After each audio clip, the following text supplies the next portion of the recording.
Bueno, primero que nada, buenas tardes a todos. Muchas gracias por venir a esta primera incorporación de nuevos socios que vamos a hacer en el año. Tenemos bastantes más que hacer, así que ahí les vamos a estar avisando. Al menos ya tenemos 6 socios con los que se presentan hoy día. El horario fue cambiado a petición de uno de los expositores, porque, bueno, los que ya llegaron antes ya se enteraron, Andrés está viviendo en Países Bajos, por lo tanto él tiene un horario distinto al de nosotros, y nos pidió que si podíamos adelantar la ceremonia. Por eso fue a esta hora, digamos a las 3. Sé que es un horario complicado para algunos, sobre todo para los que trabajan con horario en el fondo, que tienen que cumplir ese horario. Pero teníamos que hacerlo así, así que igual vamos a partir hoy día con la presentación de Andrés. Esta ceremonia no debiera tomar más de 1 hora, por lo tanto normalmente lo que se hace es que la presentación de cada expositor son de 20 minutos, después hay 10 minutos de consulta, después entra el segundo expositor y 10 minutos de consulta y se cierra. Se entregan los diplomas, que no se pueden entregar hoy día en forma presencial, y con eso estamos. Entonces vamos a partir presentando entonces a Andrés, que está ingresando a nuestra sociedad. Él se llama Andrés Feldman, es ingeniero civil matemático, magíster en ingeniería de transporte y PhD en sistemas de la ingeniería de la Universidad de Chile. Ha sido docente en la Universidad Federico Santa María y en la Universidad de Chile, y también ha trabajado como investigador en la Universidad de O'Higgins. Cuenta con 7 años de experiencia. Sus áreas de investigación han estado en los campos del transporte público, la economía de transporte y redes de transporte. Actualmente está haciendo un postdoctorado en los Países Bajos, y su tema de estudio ha sido el análisis de sistemas de movilidad compartidos que funcionan a la demanda. Hoy día él nos hablará del uso del Google Maps para la evaluación de los efectos socioespeciales de las autopistas urbanas en Santiago de Chile. Entonces le doy la palabra y la posibilidad de compartir la pantalla a Andrés para que empiece con su presentación. Muchas gracias. Ahí están viendo mi pantalla, ¿no? Sí.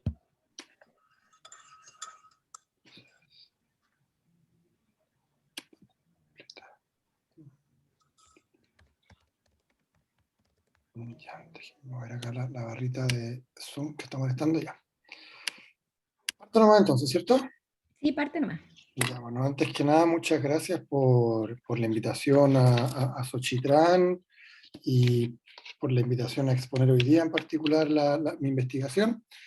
Además, me alegra mucho poder incorporarme a Xochitlán precisamente en un contexto como el actual, constituyente, en el cual estamos todos invitados a pensar a largo plazo no solamente la Constitución, sino que en general cuál es el país, cuál es el modelo de desarrollo al cual queremos apuntar en las próximas décadas, y supongo y espero que nuestra sociedad va a tener harto que aportar también, harto que debatir y luego harto que aportar para esa discusión en términos de políticas de transporte para ese proceso. Como bien dijeron, yo voy a presentar una investigación que tiene que ver con la evaluación de las autopistas urbanas en Santiago mediante el uso de Google Maps. Es una investigación que es coautorada con Sergio Jaradías, que además fue mi profesor guía de máster y del doctorado. Entonces, antes de comenzar con la presentación propiamente tal, primero un resumen en un tweet para que les quede la idea gruesa.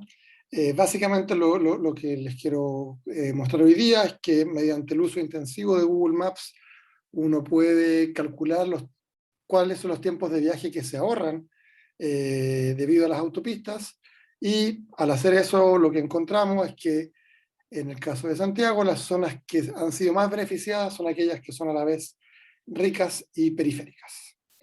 Entonces ahora sí, para comenzar con los contenidos más específicos, primero como introducción, en Santiago, en los años 2005 y 2006, se inauguraron las primeras 4 autopistas urbanas concesionadas, que supusieron una inversión pública de 1.400 millones de dólares, y en paralelo se lanzó Transantiago un poquito después, 2007, con una inversión de 200 millones de dólares, una contraposición de inversión que fue bastante criticada por varios, de hecho, de los miembros más antiguos de esta sociedad en su momento, por las preferencias reveladas que mostraba respecto a qué modos de transporte se estaba priorizando de parte de los gobiernos de la época. Las autopistas en específico fueron cuestionadas en su momento por razones económicas, no solamente por los montos involucrados, sino que también porque los contratos eran muy favorables a las empresas concesionarias, por su impacto urbanístico en términos de ruido, en términos de rompimiento de la continuidad urbana, entre otras cosas, y probablemente lo que más familiarizado para la gente de Xochitlán, de nuestra disciplina, es su influencia en el uso del automóvil por la bien conocida paradoja de Down Thompson, que dice que, bueno, en la medida que uno construye infraestructura para automóvil, más gente se va a pasar el transporte público al automóvil, incrementando la congestión, dejando peor a los usuarios de transporte público, pero posiblemente también peor a los usuarios mismos de automóvil en el mediano y largo plazo. Y probablemente la motivación principal para nosotros fue ver que 15 años después medir el impacto de las autopistas en general, y en particular en su impacto en los tiempos de viaje es difícil. En parte porque la ciudad ha evolucionado, entonces no son los mismos viajes, y en parte porque tampoco hay datos previos con los cuales compararse directamente. Bueno, este es el mapa de las 4 autopistas: Vespucio Norte, Vespucio Sur, Costanera Norte y Autopista Central. Entonces, ahora les quiero explicar cómo fue que usamos esta herramienta de Google Maps y cuáles son los índices que definimos para poder evaluar el impacto de las autopistas. Entonces, bueno, Google Maps, probablemente la mayoría o todos ustedes son más o menos familiarizados con su uso, al menos a nivel de usuario. Uno le pone un origen y un destino, que se puede poner con coordenadas geográficas, por ejemplo, y entrega los tiempos de viaje, distintos modos que uno pueda seleccionar. Lo que nosotros hicimos en concreto fue tomar como orígenes y destinos en Santiago los centroides de las 866 zonas de la encuesta origen-destino de Sectra, y para cada par origen-destino calculamos el tiempo de viaje para ir de I a J con 3 modos diferentes: transporte público y automóvil, pero automóvil dividido en automóvil que permite las autopistas, por eso el H de highways, y automóvil excluyendo autopistas, por eso S de streets. Este pedacito de acá que se ve tan inocente es probablemente el núcleo de la investigación, en el sentido de que cuando uno compara los tiempos con autopistas y sin autopistas, puede encontrar algo así como un proxy de cuál es el ahorro en tiempo debido a las autopistas para cada par origen-destino. ¿Sí? Entonces no podemos saber cuánto se demoraban antes de la existencia de las autopistas, pero Google Maps al menos nos permite saber cuánto se demoran si es que las autopistas están fuera de las rutas admisibles. Una vez que calculamos estos índices, definimos los índices que llamamos lambda, de I a J, para transporte público y para el uso de autopistas, como la razón entre el tiempo para cualquiera de estos modos y el tiempo en calle. ¿Sí? La razón para definir esta razón es que lo que queremos analizar luego es, para cada zona, como origen, cuán beneficiosas han sido las autopistas o qué tan bien servidas están por transporte público, y por supuesto, si es que uno no divide por este número de acá, lo que va a encontrar es que las zonas que están más hacia las periferias tienen los peores números, que están más lejos. Entonces, al dividir por el tiempo que uno se demora utilizando calles regulares, uno más o menos se resuelve ese problema, ya no depende de la distancia ni de la topología de la ciudad, está, no sé, un cerro o algo del estilo. Entonces, el lambda es básicamente el tiempo ahorrado por usar autopistas o el tiempo extra por usar transporte. Y excluyendo zonas fuera de Transantiago, quedamos con 720 zonas. Entonces, 720 por 719 por 3 modos, da un poquito más de 2 millones de cálculos que fueron hechos en 2018, es decir, con línea 6, pero sin línea 3 del metro, y lo hicimos simulando un día de semana, fuera de punta, específicamente a las 3 de la tarde. Entonces, antes de entrar a los índices más específicos, algunos comentarios metodológicos. Ventajas, en verde.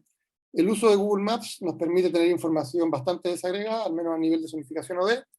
Es exógena, es decir, no estamos incluyendo ningún tipo de sesgo directo, y para distintos modos. Y es directo como esto se puede usar en distintas ciudades.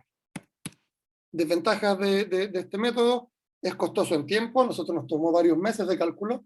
Con un computador que hubiese estado dedicado exclusivamente, calculamos que habrían sido algunas semanas de cálculo. Y es costoso en dinero. Para poder utilizar Google Maps de manera masiva, uno tiene que pagar. Hay alternativas gratuitas como OpenStreetMap, pero al menos hasta donde nosotros entendemos, no se puede excluir las autopistas de las rutas factibles, y eso, como les explicaba anteriormente, es una componente fundamental de esta investigación. Entonces, el costo en dinero era inevitable. La información de transporte público en Google Maps depende de la autoridad local, es por eso que tuvimos que excluir la zona fuera de Transantiago, por ejemplo. La información exógena puede ser vista como una ventaja, pero también una desventaja en el sentido que uno no tiene cómo alterar el procedimiento de Google Maps si es que uno quiere resaltar o modificar algo, es una caja negra básicamente, y uno conoce los tiempos totales, pero no conoce la descomposición, espera, caminata, viaje, lo cual sería ideal si es que uno quiere hacer un análisis más fino, al menos para transporte público. Entonces, ahora sí, pasando a los índices por zona, a partir de los lambda, m y j que les comentaba anteriormente, creamos dos tipos de índices sintéticos, los índices centrales, que es tomando como destino la zona central, que la definimos como aquella que contiene el Palacio de la Moneda, y índices multizonales, que es el promedio para un origen de todos los destinos. En esta investigación siempre miramos las zonas como origen, igual mostramos que si es que las mirásemos como destino, los resultados hubiesen sido bastante similares, así que no es necesario. Estos índices son potenciales desde el punto de vista de que no toman en cuenta la partición modal efectiva en cada zona. Una forma de ver esto es, bueno, si yo soy un usuario que vive en la zona ahí y quiero viajar dentro de la ciudad y tengo los tres modos a mi disposición, ¿cuánto tiempo podría ahorrar o cuánto tiempo extra tendría que enfrentar dependiendo de cuál de los tres modos escojo? Para tomar en cuenta la partición modal, definimos alfa y j y beta y j. Alfa y j es tomando en cuenta solamente los usuarios que viajan en automóvil y en transporte público, que son los modos que estamos considerando. Del total de pasajeros que salen de ahí, ¿cuál es el porcentaje que viaja a J y en transporte público? Y beta y J son los que viajan a J y en automóvil. De modo que si es que yo sumo sobre todo J, alfa y J más beta y J, obtengo 1, ¿sí? Es igual a 1. Entonces con eso podemos definir el tiempo efectivamente ahorrado por las autopistas, como esta cantidad, que es la sumatoria sobre todas las personas que viajan en automóvil, de la diferencia de viajar sin autopistas menos el tiempo con autopistas. Y por supuesto yo puedo sumarle 0, no hago ningún daño matemático, y si se mira de esta forma, básicamente, y bueno, y esto es cierto porque los pasajeros de transporte público tienen 0 ahorro porque no están viajando en las autopistas, y esto se puede ver entonces ahora como un promedio ponderado, recordando que la suma de beta y j más alfa y j es igual a 1. Un promedio ponderado sobre todos los usuarios que viajan desde la zona.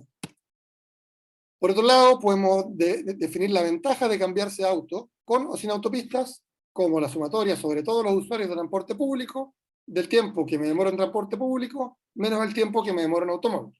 Y nuevamente le puedo sumar este 0, donde ahora los usuarios que ya están en automóvil no tienen ninguna ventaja de cambiar su automóvil, por supuesto, porque ya lo están utilizando. Entonces, ahora el efecto de las autopistas es cuál es el aumento efectivo de la ventaja de cambiarse de auto, que sería la diferencia entre con autopistas menos sin autopistas. Se cancela el TTP y me queda esta fórmula de acá abajo, que es básicamente la misma de arriba, pero con alfa y j en vez de beta. ¿Sí? Entonces ahora con esas definiciones voy a mostrarles los principales resultados que obtuvimos, primero a nivel agregado, luego cómo se distribuyen en el espacio, y finalmente cuál es la correlación con el nivel socioeconómico de cada zona. Entonces, primero a nivel agregado, esta es la distribución de los índices lambda, ¿sí? Es decir, los ponemos en orden desde el más chico hasta el más grande, y por eso se acumula hasta 1, si el 100% de las zonas. Les recuerdo que lambda c significa que estoy mirando como destino el centro, y que lambda mz significa que estoy mirando como destino todas las zonas, ¿sí? Y que lambda p es tiempo de transporte público dividido por tiempo en auto, y lambda h es tiempo de autopistas dividido por tiempo. Las principales conclusiones de estos numeritos, de estos dibujos, perdón, usar autopistas puede ser muy conveniente. Si se fijan, en el mejor de los casos puede ahorrar hasta la mitad del tiempo en comparación con no usarlas. El transporte público, en cambio, está en desventaja. Cuando se va al centro puede llegar a ser hasta 3,4 veces más grande que andar en auto, y en el caso multizonal hasta 3 veces más grande. Por definición, lambda h siempre es menor o igual que 1. Esto porque estoy ampliando el conjunto de rutas factibles, y la igualdad que pueden ver aquí se alcanza cuando las autopistas no se usan. Cuando yo voy al centro, cuando el viaje al centro no utiliza autopistas, entonces elijo la misma ruta. Me salté esta frasecita de acá. Si se fijan, acá al comienzo el lambda transporte público del centro puede ser menor que 1. Eso ocurre porque Google Maps reconoce la caminata como transporte público, entonces para ponerlo Súper en concreto, si es que yo estoy en moneda con ahumada y tengo que ir a la moneda, ir caminando probablemente sea más rápido que ir en automóvil, ¿sí? Y ahí es cuando se obtiene este número menor. Y hay unas pocas zonas que están particularmente mal servidas por transporte público, eso es el cachito que vemos acá al final. ¿Sí? Si yo cortara en 80%, llegaría a 2, pero cuando llego a 100%, llego a 3,4, y algo similar pasa en el caso de las multizonas. Con respecto a delta T y delta W, el tiempo efectivamente ahorrado por las autopistas y el aumento efectivo del atractivo del auto por sobre el transporte público, obtenemos estas dos curvas. Si nos fijamos primero en el azul, lo que más destaca por lejos es este salto brutal que hay al final, ¿sí? Lo que quiere decir que el aumento o el ahorro efectivo se concentra en pocas zonas. Para algo así como el 90% de la zona, el ahorro efectivo, esto está en minutos, el ahorro efectivo es del orden de 2 minutos en promedio por pasajero, pero hay unas pocas zonas donde se dispara y llega hasta 10 minutos promedio de ahorro. Lo que quiere decir que la mayoría de las zonas, hasta acá básicamente, o bien los viajeros no usan auto, por lo tanto no pueden estar ahorrando tiempo, o bien las autopistas por su diseño espacial no les sirven de mucho y por lo tanto tampoco están ahorrando. Delta W es bastante más homogéneo, si bien también tiene un salto al final, es mucho menos pronunciado que en el caso de la curva azul, y eso nos sugiere que el impacto de las autopistas podría ser más importante en la partición modal que en el ahorro efectivo para los que ya tienen auto. Por supuesto, eso no es directo, porque falta un paso de cómo se traduce delta W en partición modal efectivamente, pero lo que estamos diciendo es que el ahorro potencial para los usuarios de transporte público podría ser mayor que el ahorro efectivo para los que ya tienen automóvil, y por lo tanto la paradoja de Adam-Thompson podría efectivamente estar operando de manera importante con las autopistas en Santiago. Pasamos ahora a los resultados en el espacio. Acá pueden reconocer el mapa de Santiago. Voy a mostrar solamente los índices multizonales para respetar el tiempo de presentación. Si quieren ver los gráficos completos, pueden luego ver el artículo. En este caso, si se fijan bien, en el lambda siempre mientras más chico es mejor, en el sentido de que el tiempo que está en el numerador es más pequeño, es decir, tiempo de transporte público es más pequeño, si es que es más azul, más oscuro, y lo mismo con las autopistas. Entonces, si miramos primero este gráfico de acá, lo que más destaca es que las zonas más azules son aquellas que están en general más bien cerca del metro, es decir, el metro tiene un impacto muy importante para el cálculo de los tiempos multizonales, mientras que hay un manchón más bien amarillo por acá, en el sector surponiente, parte de Maipú, Cerrillo, Los Espejos, que es el sector peor servido por transporte público en comparación con los tiempos que uno obtiene cuando se mueve en automóvil. Por otro lado, cuando vemos los tiempos de autopista, lo primero es que acá hay un manchón amarillo en el centro y un poquito también hacia el oriente, pero por el centro, Peñarolén, La Reina, etcétera, que es básicamente donde llegan menos las autopistas, ¿cierto? Y por eso ahí están menos beneficiadas por el uso de autopistas. Y que hay unas poquitas zonas que son donde uno puede encontrar los puntos más azules, fundamentalmente en la periferia y especialmente hacia el norte, ¿cierto? Por aquí y por acá. Cuando uno mira ahora delta T y delta W, el ahorro efectivo de tiempo de viaje y el aumento efectivo del atractivo del auto, obtenemos estos dibujos. Esto en realidad es log de delta T y log de delta W, por eso el número es negativo. En este caso, mientras más amarillo es mejor, siempre amarillo grande, azul chico. Mayor, si es que más amarillo significa mayor el ahorro de tiempo, mayor el aumento del atractivo del automóvil. Si miramos primero este gráfico, básicamente lo que salta a la vista es que los puntos amarillos se concentran por acá y en el cono oriente. Entonces las zonas ricas se benefician de las autopistas, las zonas ricas de este sector, y también hay algunas zonas en el norte que se benefician. Y la interpretación es que son las zonas en las cuales la gente viaja en automóvil, por lo tanto puede usar el potencial de la autopista, y además las autopistas llegan. El incremento de delta W, por otro lado, es más bien homogéneo, salvo en los sectores donde las autopistas no llegan. Por último, también estudiamos la correlación con el nivel socioeconómico, socioeconomic level. A cada zona le asignamos el nivel socioeconómico promedio de los hogares, de acuerdo al censo 2012, que bueno, no es el mejor censo, pero era el último cuando hicimos esta investigación, irse hasta el 2002 era demasiado atrás. Estos son datos del Observatorio de Ciudades de la Católica. El nivel socioeconómico está muy correlacionado, con la posesión de automóvil y compartición modal. Y básicamente lo que hicimos fue correr una regresión lineal con el nivel socioeconómico, con la distancia al centro, que en todos los dibujos previos se notaba como un factor importante, y además con el producto entre ambos por si es que hubiesen efectos cruzados. Y las principales conclusiones son las siguientes. Si es que partimos mirando delta T, vemos que delta T aumenta cuando la distancia al centro y el nivel socioeconómico son ambos grandes. Cuando uno de los dos falla, entonces delta T baja, ¿sí? Que es un poco la intuición que comentábamos anteriormente. El tiempo ahorrado por las autopistas es mayor en zonas que sean a la vez ricas y periféricas. Una sola de las dos no sirve. Lambda H se comporta similar. En este caso hay que dar vuelta al signo, porque recuerden que lambda H, mientras más chico mejor, mientras que delta T y delta W, mientras más alto mejor, y lambda transporte público se comporta de manera opuesta. En el caso de delta W, que es el incremento en el atractivo del auto, no hay fenómenos cruzados porque este coeficiente resulta no significativo, y por lo tanto lo que importa son estos dos, y lo que encontramos que el incremento en el atractivo del auto es mayor en zonas que sean pobres o que sean periféricas o ambas. No es necesario que sean ambas al mismo tiempo. Entonces, para resumir y concluir, con esta investigación fuimos capaces de identificar en primer lugar cuáles son las zonas que tienen mayores ventajas potenciales debido a las autopistas. Descubrimos que son unas pocas zonas que son a la vez ricas y periféricas las que efectivamente han ahorrado tiempo con las autopistas. La mayor parte de la ciudad no ha sido el caso. Las autopistas han hecho que los autos sean más atractivos en todo o casi todo Santiago, especialmente para zonas que sean pobres o que sean periféricas. Y por último, Google Maps es una herramienta efectiva para el estudio del impacto de las autopistas. Y como mostramos acá también, hay otros posibles usos, como por ejemplo, identificar zonas con mal transporte público o con buen transporte público. Acá resalto el mal, porque serían las zonas en las cuales uno quisiera mejorar. Esa sería la presentación. Muchas gracias por su atención. Acá está la referencia que fue publicada hace unos pocos meses, por si es que quieren leerlo con más detalle. Por supuesto, siempre pueden contactarme también a mí o a Sergio si es que quieren discutir directamente, y más, por sobre todo ahora, feliz de responder dudas o comentarios que puedan tener. Eso, muchas gracias por su atención. Ok, muchas gracias, Andrés. Bueno, primero felicitarte porque estuviste con el tiempo perfecto, te tomaste exactamente los 20 minutos, así que ahora tenemos 10 minutos para consultas, así que levanten la mano. Estoy viendo que Ricardo Gissen tiene la mano levantada. Te doy la palabra. Así es. Oye, Andrés, muy buena tu presentación. Gracias y bienvenido a la sociedad.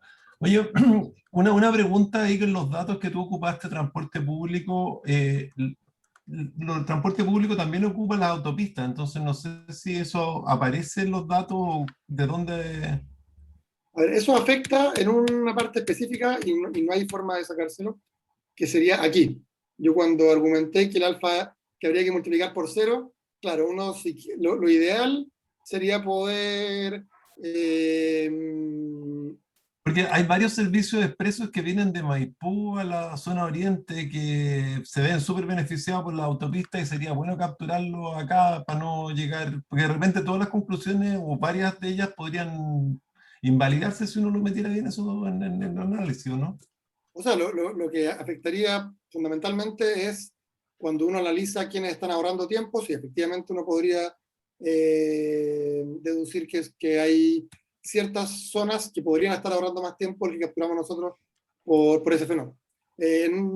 Por supuesto no es algo tan masivo porque no son la mayor parte de los servicios, pero donde existen eso ocurre, y lamentablemente con Google Maps no hay manera de decir transporte público con autopista o transporte público sin autopista. Claro. Entonces es algo que queda fuera de lo que la metodología alcanza a proveer. Y lo otro que de repente no sé cómo corregirlo, porque en el fondo igual algunas de las autopistas ocupan parte de la vialidad antigua que tenía Santiago. La Kennedy era parte de la vialidad antigua, eh, entonces atribuirle todo eso a la autopista y dejarlo afuera, no sé bien cómo resolverlo, pero quizás ustedes que lo vieron pueden haberle dado alguna vuelta y tengan alguna... Yo diría que por lo mismo hay que entender esto como un proxy. Al final, en mi opinión, eso en alguna medida redobla el argumento respecto a como el impacto grande, porque incluso en aquellas zonas donde uno dice, bueno, puede haber un beneficio muy grande, en rigor ese beneficio sería menor si es que uno reconoce que esas calles antiguamente existían. que es el caso de la Kennedy, pero también podría ser, por ejemplo, donde la gente está obligada a irse por la carretera, si es que uno viene, por ejemplo, por la autopista central desde el sur, básicamente la única opción es irse o por la autopista o no pagar e irse por la carretera, que es súper lenta. Oye, ¿y no compararon con alguna medida que sea distinta a esta? Porque en el fondo tú estás comparándote, tu línea base es moverte en auto, ¿no? Sí. Y la pregunta es porque tal vez hay zonas de la ciudad que también están muy mal servidas por la vialidad existente, o sea, la vialidad no es pareja en la ciudad, y tal vez mirar alguna cosa que sea más geométrica de la velocidad respecto a la distancia que están recorriendo, podría ser otro número interesante a mirar. Podría ser, sí. Podría ser. A ver, a mí me gustó más mirar el tiempo efectivo en las calles, porque en alguna medida, si es que uno quiere decir, bueno, qué tan bien está funcionando el transporte público, qué tan bien están funcionando las autopistas, bueno, parten sobre la base de la vialidad que existe. Entonces, si es que no existe la calle, es medio como tramposo exigirle a Transantiago que lo cubra bien si no hay calle para la micro. Por eso me parece que esto es más directo, pero efectivamente se podría incorporar, y estoy de acuerdo que como algo complementario hubiese sido simpático de sumar. Oye, la última es las vías exclusivas acá no aparecen, ¿no? Porque tú estás tomando los tiempos de viaje de Google Maps tomados por los autos, ¿no? No por las micros. La información de transporte público la provee el DTP, o sea, en general, cómo funciona Google Maps, es que la provee directamente los operadores de transporte público. Al menos O ¿Puedo sea, decir hasta... ¿podría algo? haber algunos ejes donde sea más rápido andar en bus que en auto en tus datos? O ¿O sea, no sí, se puede mirar? podría existir perfectamente. Bueno, ¿Puedo no decir lo algo? miraron. ¿Sí? Carola. Yo entiendo que la información de Google Maps es información teórica. Sí, yo también Eh, creía eso. Eso sí, no, claro. sí, sí, no, no, entonces aquí hay una subestimación del indicador, porque la información, la información práctica, o sea, ejecutada es peor sistemáticamente en este indicador por los operadores. Entonces, lo que parece, o sea, y lo otro que yo quería decir es que para el caso de transporte privado, yo estoy de acuerdo con que Google Maps es la mejor aproximación para calcular tiempos de viaje, pero para transporte público yo creo que con la información de los GPS pueden llegar a una mucho mejor aproximación de los niveles de servicio por zona que lo que genera Google Maps, sobre todo si se quieren aproximar a lo que realmente pasa en la calle. Nosotros, de hecho, en el artículo hacemos una comparación con la información de AdaTrap, que es la información procesada desde los GPS, entiendo, y lo que encontramos que nos sorprendió y no logramos encontrar, o sea, finalmente no tenemos la explicación última, es que hay una diferencia importante porque de alguna manera estiman de manera diferente dónde está la posición de los paraderos, que debería ser una información indudable, y por lo tanto en algunos casos los tiempos de caminata estimados por un caso o por el otro son diferentes. Sí, no, pero yo creo que aquí el Eso es problema, un desajuste. sí, no, yo creo que aquí el problema principal es la variabilidad del tiempo de espera. El tiempo de espera ejecutado versus el tiempo de espera que uno puede estimar respecto de una situación teórica que es diametralmente opuesto.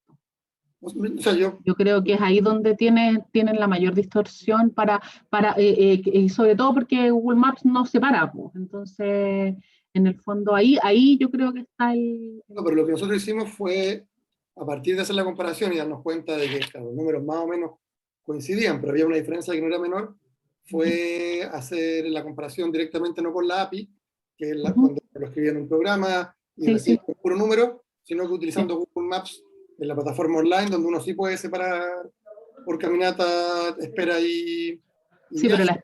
sí, pero eso es lo que te quiero decir, porque en el fondo la espera que tiene Google Maps es una espera teórica y la espera Claro. real es Sí, distinta. sí, pero aún así, cuando uno, lo otro que nos dimos cuenta es que cuando uno ponía las coordenadas de los paraderos de Adatrap. Aparecía además un tiempo de caminata que aumentaba de manera importante el tiempo total y que en principio no debería haber existido porque supuestamente estábamos poniendo las coordenadas de los paraderos. Y ahí yo no sabría decir. Estimados, está muy interesante la discusión, pero yo creo que podrían seguir después teniéndola a lo mejor entre ustedes, porque estamos ya medio pilladitos con el tiempo, y Alfredo tenía la mano levantada hace mucho rato. No sé si quiere preguntar todavía, porque queda un minutito para que puedas preguntar. No, ya parte de lo que iba a preguntar ya lo mencionaron, y si no, nos vamos a pasar 20 minutos más. Ya, perfecto. Entonces después... Por respeto al tiempo, continuemos.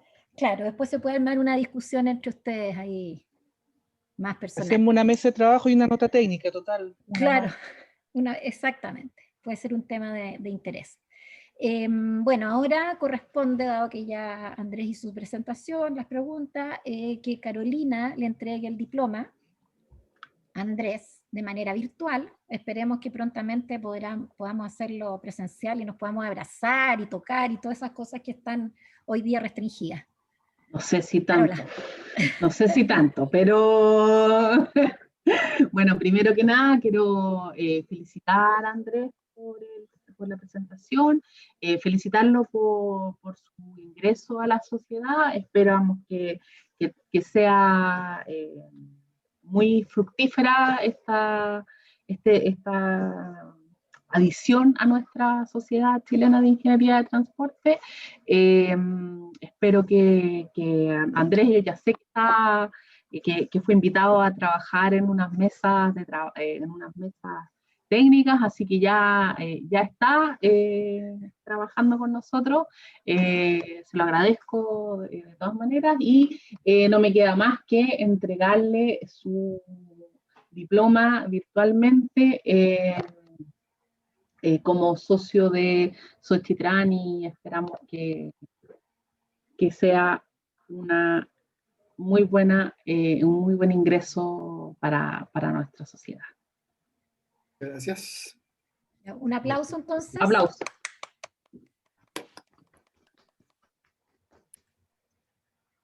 Ya, para continuar ahora, una vez que tenemos ya un nuevo socio incorporado, ahora le toca a Mauricio Jara. Él es ingeniero civil con mención en transporte de la Universidad de Concepción y cuenta con 12 años de experiencia en el sector público. Fundamentalmente su experiencia ha estado en Sectra, en las oficinas regionales de Concepción, Viña del Mar, y hasta hace pocos días era el coordinador de la oficina macro-regional de Sectra establecida en Iquique.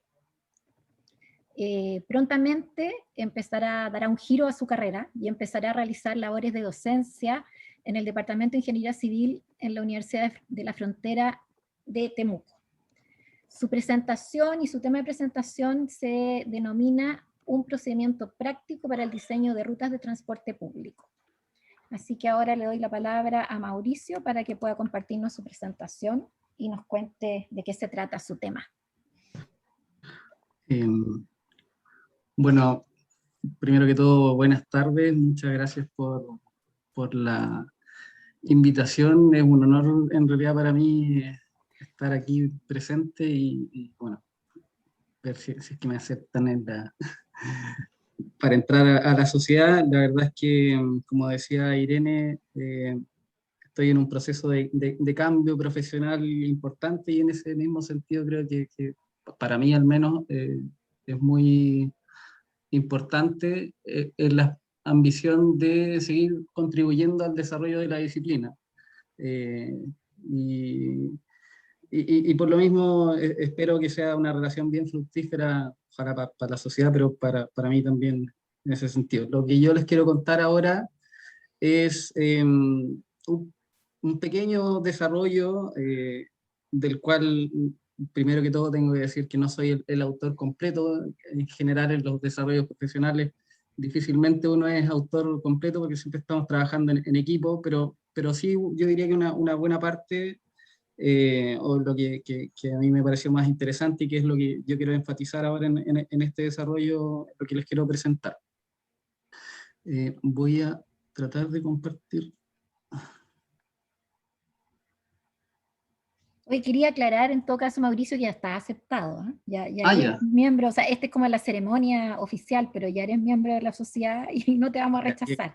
qué bueno saber. Y de hecho nos interesa mucho esto que tú te estés yendo a Temuco, también la idea de la sociedad es abrir la región, entonces eres un muy buen aporte como un nuevo socio. Bueno, me Mauricio, alegra estamos escucharlo. viendo tu pantalla. ¿Ahí? Sí, está bien.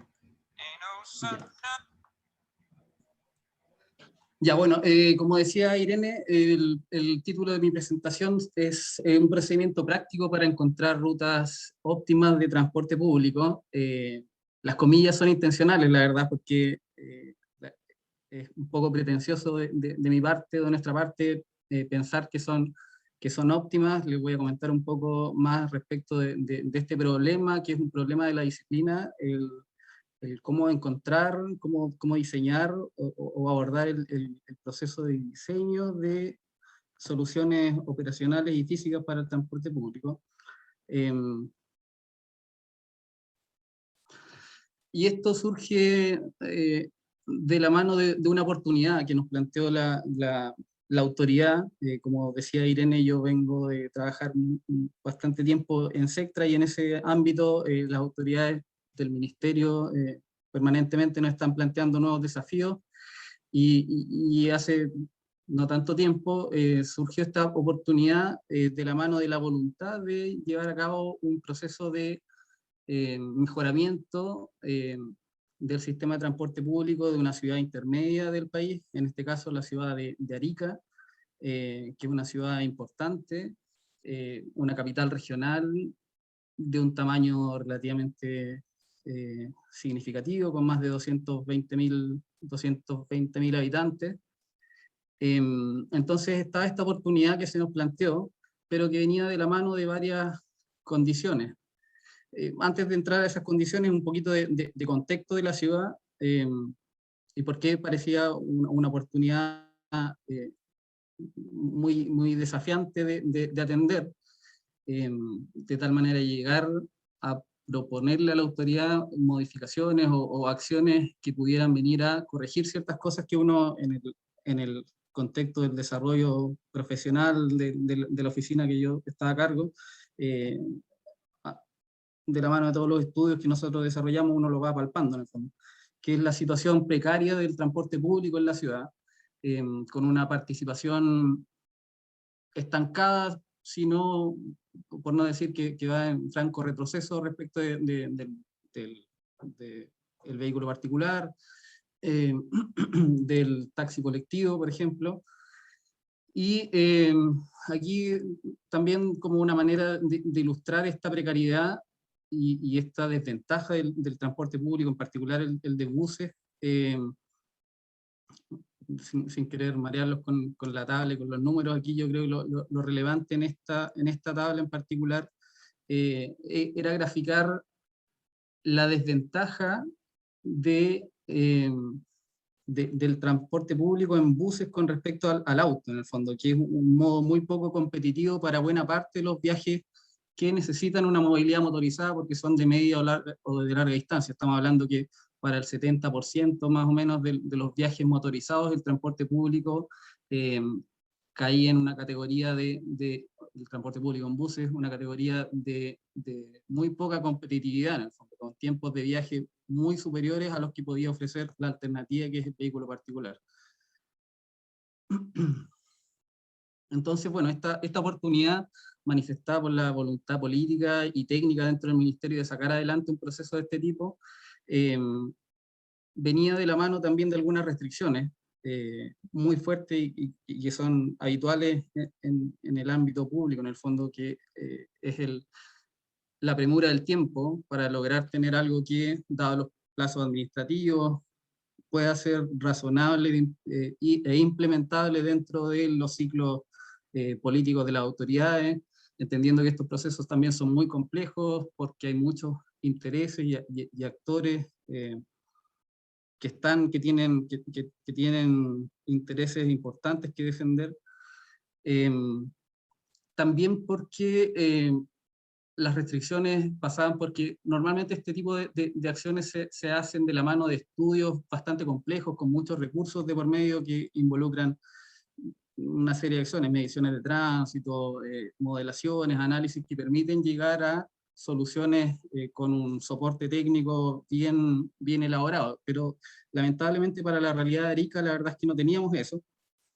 Los estudios más recientes eran los análisis estratégicos que se habían hecho de la mano de Sectra, pero ya hace varios años, del 2010, hasta el 2014 aproximadamente, y no teníamos estudios específicos orientados al transporte público. Entonces, bueno, ¿cómo aprovechamos esta oportunidad manifestada por la intención política de sacar adelante algo así? Donde nosotros como ente técnico, asesor, que tiene que concurrir con soluciones técnicas que le den respaldo a las acciones de las autoridades oportunamente, pero también donde nosotros pudiésemos plasmar ciertos principios y cierta voluntad de cambio, respaldado también por lo que la disciplina nos ofrece en este ámbito del diseño y del mejoramiento del transporte público. Y bueno, a poco andar de habernos manifestado ya este problema, nos dimos cuenta de la complejidad que tiene. Hace mucho tiempo, el señor Gordon Newell en 1979 lo describió de muy buena forma. Él decía que este problema de identificar una ruta, una estructura óptima para los sistemas de transporte público en una red de tamaño realista es un problema matemático de proporciones astronómicas. Entonces, de mala forma nosotros podíamos pretender hacer algo demasiado sofisticado, entendiendo todas las restricciones que ya les mencionaba. Pero para abordar el problema y para llegar a algo concreto, sí pudimos rescatar algunas cosas que en la literatura de la temática se mencionan. Hay algunos casos de ejemplo que uno puede rescatar por ahí, y se repetían varias cosas que nosotros adoptamos y tratamos de articular de tal manera de generar una metodología más o menos práctica, y yo considero que es replicable, con algunas mejoras, por cierto. Que está basada en heurísticas para la resolución de problemas específicos para la ciudad, mucho conocimiento experto también, un proceso iterativo e interactivo con las personas de la región, de la ciudad, que conocían las problemáticas de la ciudad, y también la utilización de herramientas SIG o de modelación que nos facilitara el cómputo de ciertos índices para tomar ciertas decisiones. Brevemente, para ahondar un poquito respecto al problema de identificación de rutas óptimas, la literatura se distingue que esto está compuesto de dos aspectos, uno que tiene que ver con el diseño físico y otro con el diseño operacional, donde el diseño físico básicamente corresponde a poder determinar cuál es la secuencia de arcos y nodos más eficiente por los que tiene que transcurrir un servicio, desde un origen hasta un destino, hasta un terminal de destino, punto de circunvalación. Mientras que el diseño operacional es, una vez resuelto el problema del trazado, cómo determinamos la frecuencia que determina después los tamaños de flota, los horarios, y también los horarios de funcionamiento, ese tipo de aspectos operacionales. Entonces nosotros, para el abordaje de este problema, ya desde un punto de vista mucho más, práctico, para atender a la solicitud de la autoridad, lo dividimos en dos subproblemas. El primero de ellos tenía que ver con cómo podemos identificar las zonas que deberían hacer las veces de cabeceras de servicio, los extremos de los servicios. Y eso que parece muy trivial, la verdad es que no lo es en el caso de una ciudad del tamaño de Arica, donde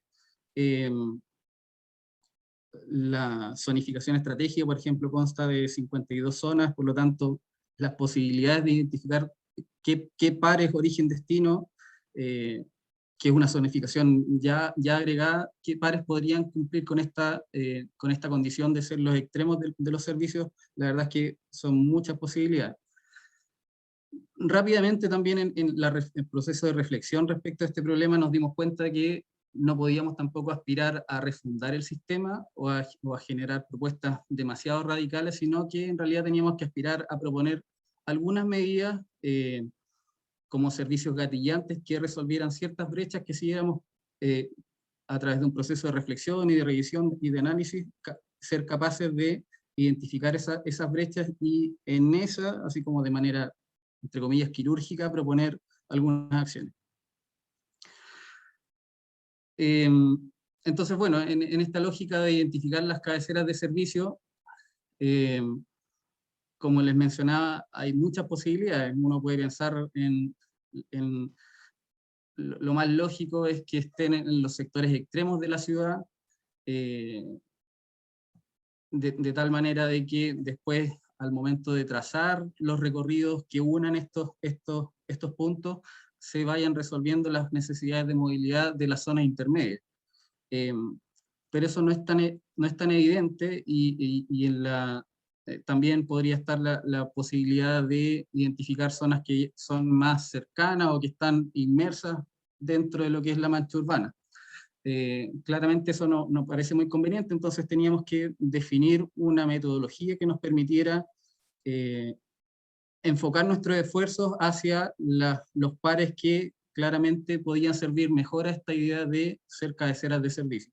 Y con eso en mente, en esta necesidad de encontrar procedimientos muy prácticos y muy fáciles de implementar, pero que nos ayudaran a resolver el problema, y generamos un índice que yo le llamé índice de categorización, en el fondo, que básicamente a partir de información que sí teníamos disponible, proveniente de los modelos estratégicos de la ciudad, en torno a el número de viajes motorizados como un proxy de la necesidad de movilidad motorizada entre pares origen-destino, la razón de tiempos de viaje también entre el bus y el auto como una medida del grado de o la baja competitividad del transporte público en el fondo, la distancia también entre los distintos pares y las etapas de viaje como también una medida del nivel de servicio de la oferta actual, de tal manera que combinados todas estas variables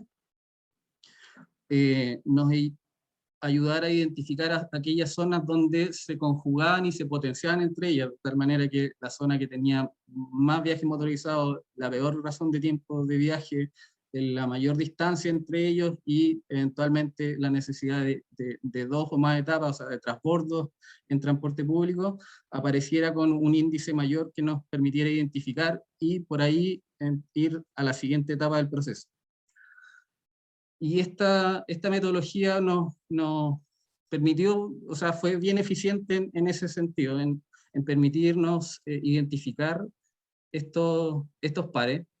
Del total de la zonificación, igual hicimos un proceso de filtro de las zonas, de tal manera de quedarnos con la zona interna, dejando de lado todo lo que son las zonas externas o zonas internas que tenían pocos usos residenciales, por ejemplo, que claramente no cumplían con la condición de necesitar transporte público. Entonces pudimos categorizar y priorizar nuestros esfuerzos identificando, no sé, aquí por ejemplo en el percentil 1 de la muestra de pares origen-destino dentro de la ciudad, que era ese 1% más desfavorecido en términos de tiempos de viaje o de distancia muy larga. Y aquí básicamente ustedes pueden ver un poco esos pares origen-destino, que nos ratificaron ciertas cosas, pero también este análisis nos permitió darnos cuenta de algunas situaciones de las cuales en realidad no eran tan evidentes, como por ejemplo la necesidad de movilidad no bien resuelta entre zonas residenciales periféricas de la ciudad, más que con el centro. Acá está el centro de Arica para los que no conocen la ciudad. O sea, lo más lógico era, claro, por ejemplo, la necesidad de resolver problemas de transporte público asociados a la movilidad desde el extremo norte hasta el centro. Pero esta movilidad o necesidad de movilidad malamente cubierta entre otras zonas que también podían cumplir con los criterios que les mencionaba anteriormente. Igual fue un hallazgo de este método. Entonces, bueno, una vez identificado esas zonas desde donde establecer rutas de estas zonas donde podíamos establecer cabeceras de servicio, pasamos a la siguiente etapa, que es ya la identificación de las rutas más promisorias para servir esos pares de origen-destino. Y para esto también recurrimos a algunas cosas que rescatamos de la literatura, básicamente, y aplicándolo a lo que teníamos disponible en términos de herramientas de análisis o de modelación en sí. Básicamente ahí lo que hicimos fue, a través de la aplicación de métodos de búsqueda de ruta mínima, establecer esas posibles rutas, pero con algunas particularidades. Lo más evidente era establecer estas rutas mínimas a través de variables de tiempo de viaje, de tal manera de encontrar la ruta más rápida o la de menor distancia para minimizar, por ejemplo, como un proxy del costo del operador. Pero también introducimos una tercera variante donde ponderamos los tiempos de viajes con la población potencial que se podía encontrar en cada arco, de tal manera que el algoritmo de ruta mínima no solo fuese por los arcos más rápidos, sino que además por aquellos arcos que tenían más población en el entorno. Y de esa manera pudimos generar un conjunto de rutas alternativas para cada uno de estos pares, que aquí sí entramos ya a la lógica iterativa y con conocimiento local de las personas de la Seremia de Transporte o mismo internamente del Ministerio, para ir puliendo estas propuestas, porque, claro, el algoritmo entrega soluciones que parecen bien razonables, pero que pierden de vista, por ejemplo, la necesidad de pasar por algunos sectores atractores de viaje en los puntos intermedios de los recorridos, o no tiene mucha sensibilidad respecto a las particularidades de la ruta, o sea, de la trama vial en algunos sectores de la ciudad. Y ya para ir finalizando un poco, todo este proceso lo desarrollamos y generamos un set de muchas propuestas que fuimos pimponeando y trabajando iterativamente con una mesa técnica que se conformó dentro del Ministerio.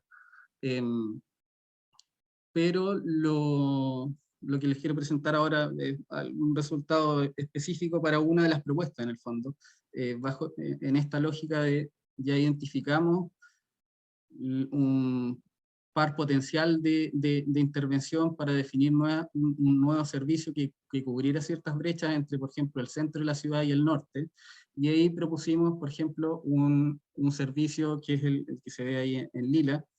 En rojo se visualizan también los servicios competitivos, y aquí ya con el apoyo de las herramientas de modelación pudimos determinar, bueno, los pasajeros que este servicio es capaz de capturar, y aquí lo interesante es ver cómo captura ciertos pasajeros desde las rutas que son competitivas, pero de manera bien satisfactoria era capaz de generar una nueva afluencia para el sistema, o sea, capturar pasajeros que en la situación base o de referencia no hacían uso del sistema de transporte público. Entonces este nuevo servicio cumplía con eso de suplir esa brecha de oferta que teníamos. Y como paso adicional, ya también para llegar a propuestas que fuesen operacionalizables o que sean factibles después de llevar a la práctica estos trazados que fuimos capaces de reconocer, tuvimos que articularlos, por ejemplo, para reconocer la posibilidad de los terminales reales que están disponibles dentro de la ciudad. Entonces tuvimos que articular, por ejemplo, este trazado que habíamos identificado con otros, de tal manera de llegar a otro punto extremo de la ciudad, y así generamos ya un set definitivo de propuestas que se le presentó a la autoridad para que, bueno, ella tomara la decisión de qué es lo que podía incorporar o no en este posible mejoramiento del sistema. Y aquí algunos indicadores finales respecto de esta línea en particular, por ejemplo, que era capaz de capturar una afluencia interesante de casi un poquito más de 700 pasajeros a la hora, esto en periodo punta mañana, que era capaz de mejorar casi en 14 minutos el tiempo de viaje de los usuarios que eran usuarios, o sea, que eran nuevos pasajeros de esta línea. También era una línea que adicionaba un delta de pasajeros a la demanda total del sistema de buses, casi en un 4%, 4,4% respecto a lo que tenía en situación base. Entonces, eran propuestas que cumplían con ese objetivo de ir mejorando o cerrando brechas que la oferta actual del sistema de transporte público tenía para la ciudad.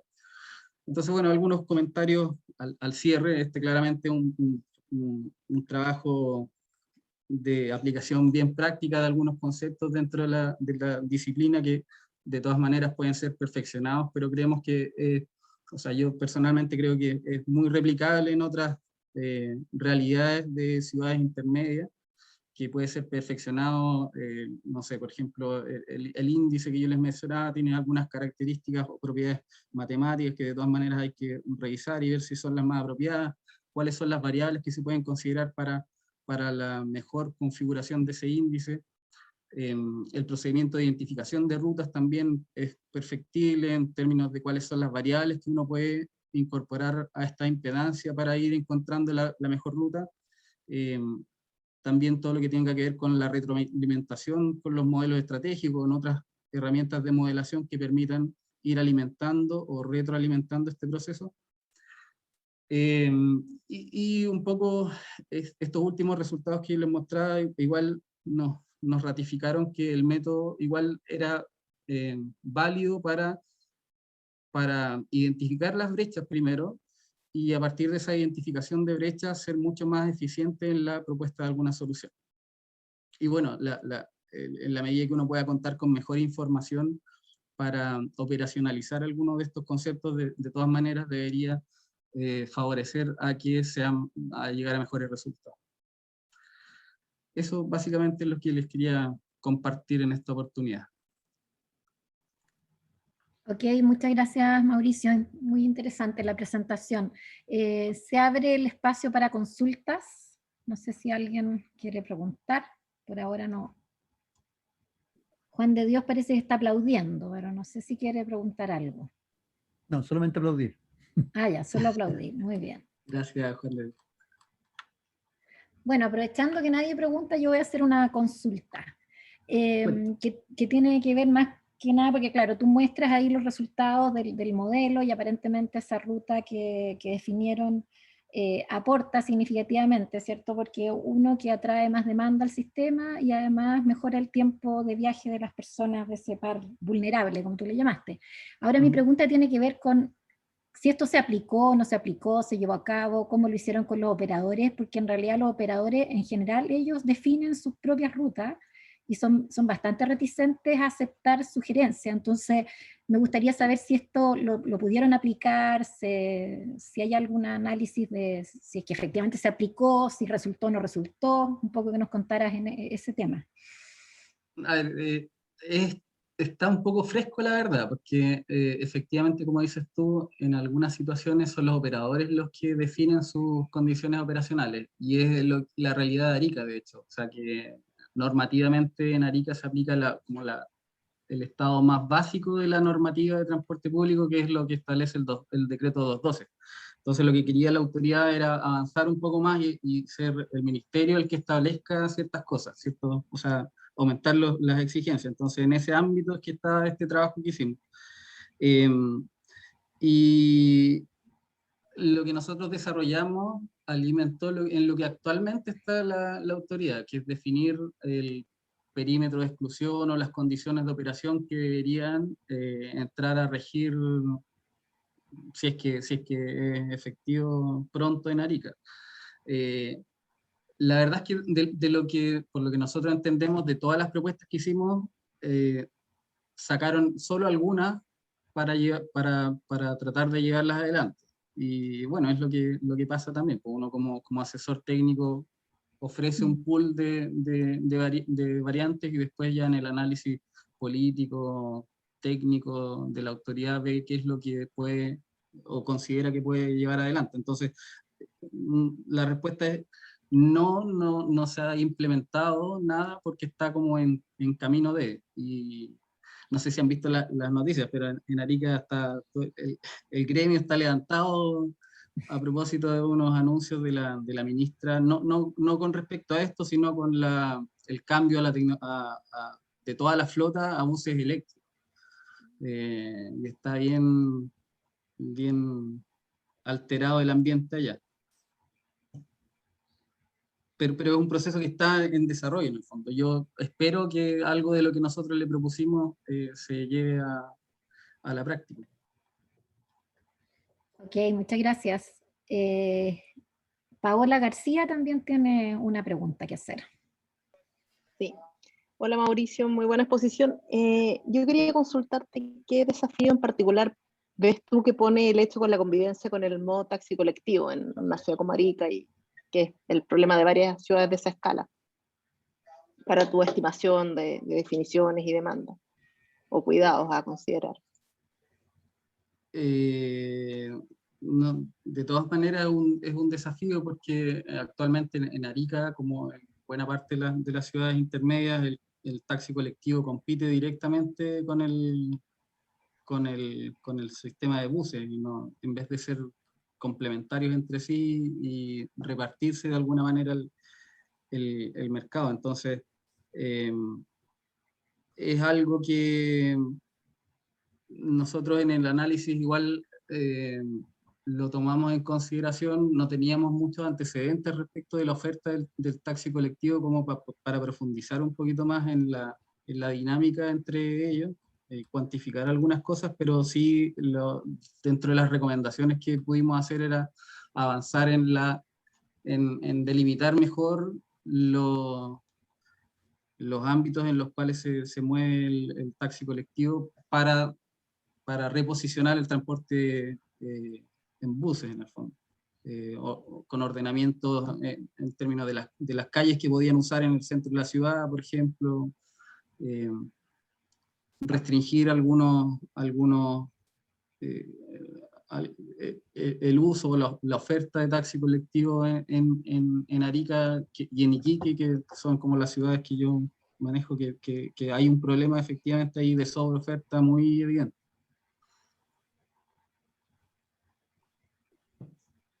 Ok, muchas gracias.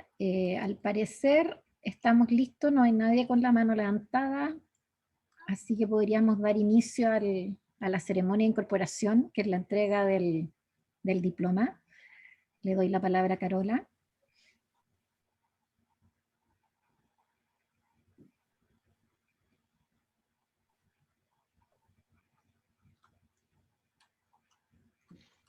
Tu micrófono, Carola. Sí, parece que está ahora silenciada, sí, porque no... Ahora sí, hoy dije tantas cosas. Mauricio, quiero felicitarte por la presentación, quiero felicitarte por el tema. Hoy día tocó que ambos temas son muy cercanos a mis intereses profesionales, así que me he divertido mucho mirándolos. Con este diploma te damos oficialmente la bienvenida a la sociedad. Esperamos que sea una fructífera relación entre ambas partes, y como bien adelantó Irene, nuestra intención es que regiones se potencie y sea los socios de regiones sean un activo presente en nuestra sociedad, así que pronto te llamaremos para conversar algunas ideas que tenemos en la cabeza. Así que nada, yo los felicito a ambos por este ingreso, y como bien les he dicho a todos, y como les voy a decir ahora, ahora la sociedad se vive del trabajo de los socios, así que mientras más haya disposición de la gente por aportar a la sociedad, más presente va a estar. No solo es mi trabajo, no solo es el trabajo de los directores, sino que su presencia en las actividades, su presencia en todas las actividades que nosotros estamos convocando y preparamos, si no, no funciona. Así que eso, bienvenidos a ambos, esperamos sin duda tener ¿cómo se llama? Una reunión presencial donde podamos darle la bienvenida a todos los socios nuevos de la sociedad y nada, pues nos vemos pronto. Irene. Ya, pues con esto entonces damos por concluida la ceremonia de incorporación. Le agradecemos a todos los asistentes, a los que todavía continúan con nosotros, a los que ya partieron. Y esperamos vernos pronto. El próximo mes estamos planificando un plenario y el mes subsiguiente habría una nueva incorporación de socios. Así que gracias a todos por el tiempo y nos veremos pronto. Chao, Sí, chao. Muchas gracias por venir. Muchas Gracias a gracias. ustedes. Chao, gracias. Chao, Chao. chao. Chao, felicitaciones. Gracias. Felicitaciones.